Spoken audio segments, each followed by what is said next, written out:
Vous informer, c'est notre devoir, mesdames et messieurs, bande de week-end, bienvenue à cette nouvelle session de l'information sur Info 15.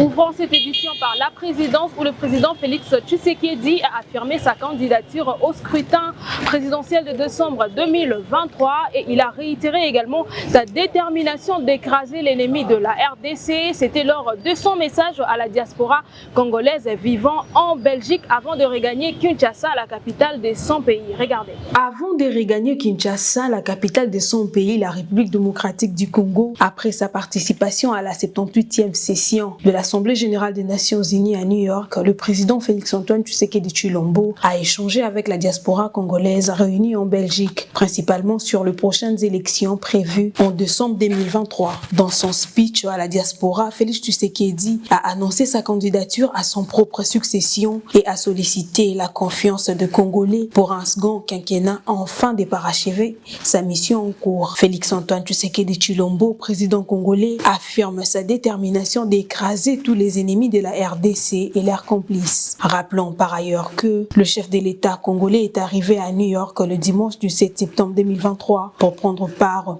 à la 78e session de l'Assemblée générale des Nations unies.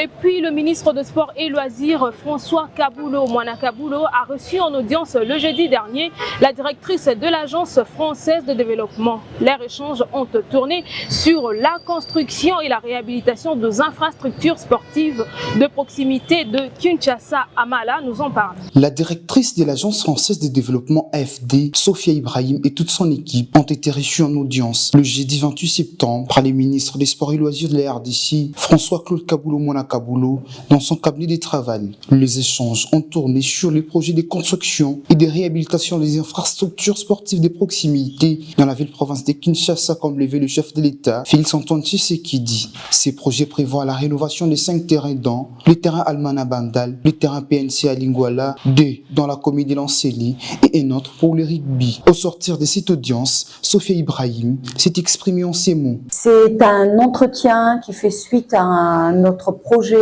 un appui que nous apportons à son ministère dans le cadre des infrastructures dans les communes, dans 5 communes de Kinshasa, des infrastructures de proximité. On fait des études pour voir là où il y a le besoin. Au lieu de construire, donc nous ne construisons pas, nous allons réhabiliter les terrains qui existent. Signalons par ailleurs que ces projets ciblent beaucoup plus le sport féminin et ces infrastructures seront un bénéfice aux associations des quartiers ciblés.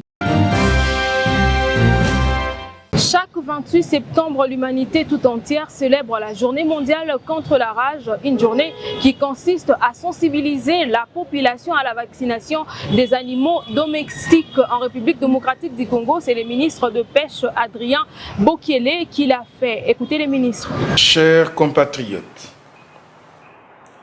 le 28 septembre de chaque année, date anniversaire de la mort de Louis Pasteur,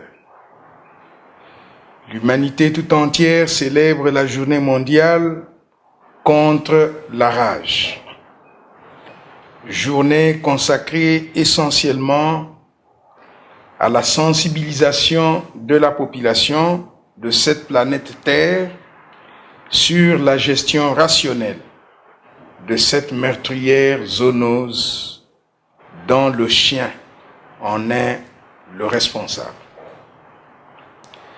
Raison pour laquelle il est recommandé aux pays membres du consortium, unis tous contre la rage, de l'Organisation mondiale de la santé, de l'Organisation mondiale de la santé animale, de l'Agence des Nations unies pour l'alimentation et l'agriculture, et de l'Alliance mondiale pour le contrôle de la rage, de vacciner au moins 70% des chiens pour espérer l'élimination progressive de la rage dans le monde d'ici 2030.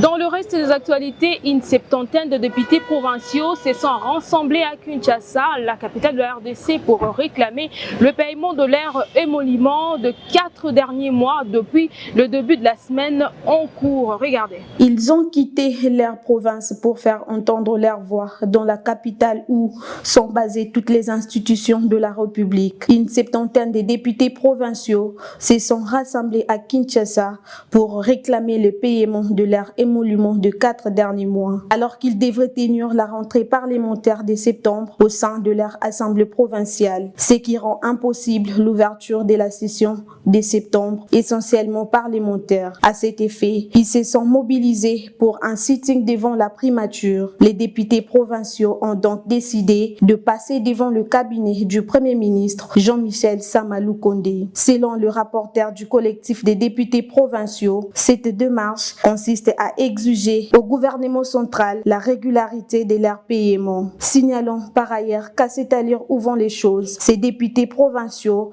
ne comptent pas s'arrêter à cette action. Ils souhaitent multiplier ces genres d'actions pour attirer l'attention aux autorités sur leur situation. Et puis le Conseil supérieur de l'audiovisuel et de la communication, CESAC, a fait quelques recommandations à la CENI, notamment le retrait de candidats dont les effigies et les numéros sont déjà disponibles à la place publique. Invité à un atelier organisé par la Commission électorale nationale indépendante CENI portant sur l'élaboration du code de bonne conduite des journalistes congolais en période électorale, le Conseil supérieur de l'audiovisuel et de la communication CESAC a également émis quelques suggestions concernant les recommandations devant découler de cette activité. L'organe de régulation des médias congolais a expressément demandé à la CENI de prendre des mesures fortes, notamment au sujet de la campagne électorale précoce, en retirant les candidats dont les effigies sont déjà visibles à travers la ville de Kinshasa en particulier. Selon le calendrier électoral, la période de la campagne électorale est comprise du 19 novembre au 18 décembre 2023. Signalons par ailleurs que cet atelier tombe à un bon moment, 2 jours après que le CESAC ait émis un avertissement aux médias qui s'adonnent à la campagne électorale précoce sous peine des sanctions conformément à la directive du CESAC-AP-001-2023 relative à la campagne électorale à travers les médias. Concernant l'élection présidentielle, Franck Diongo, président du parti politique Mouvement Lumumbiste Progressiste MLP, a déposé le mercredi 27 septembre au siège de la Commission électorale nationale indépendante sa candidature pour décembre 2023. Suivez.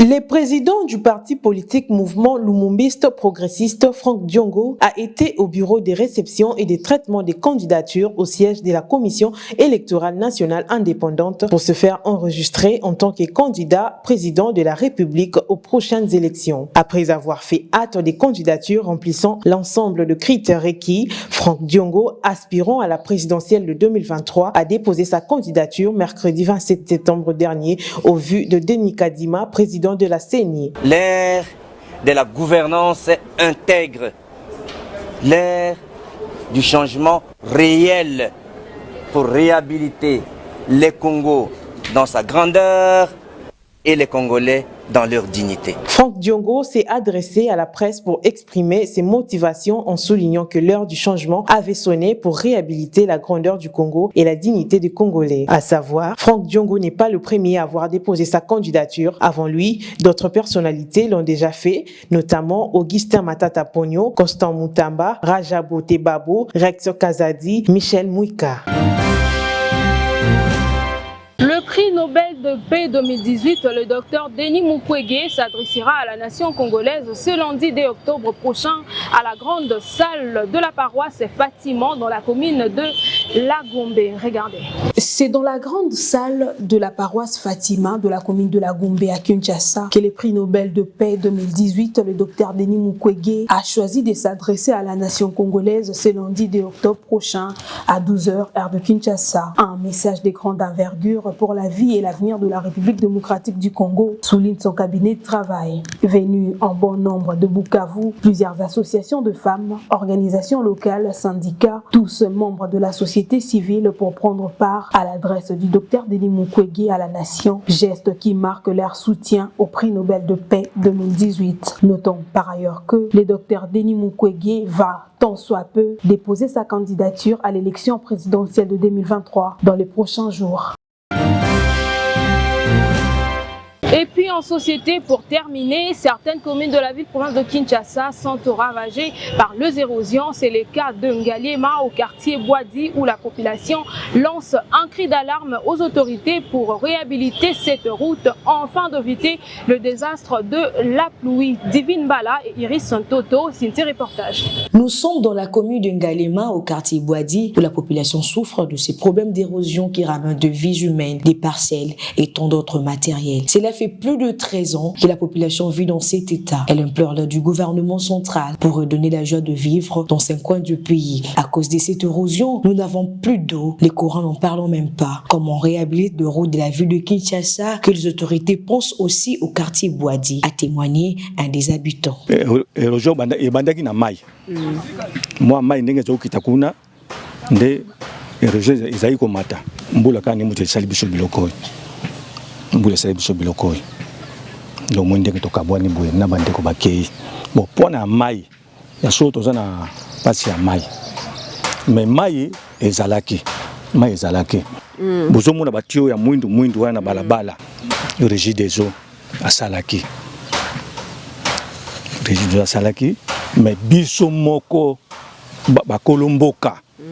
Pour respecter et le Kouanate. A signalé aussi que la saison de pluie avance et si nos routes ne sont pas prises en compte, on ne peut s'attendre au pire. Vaut mieux prévoir avant qu'il soit trop tard.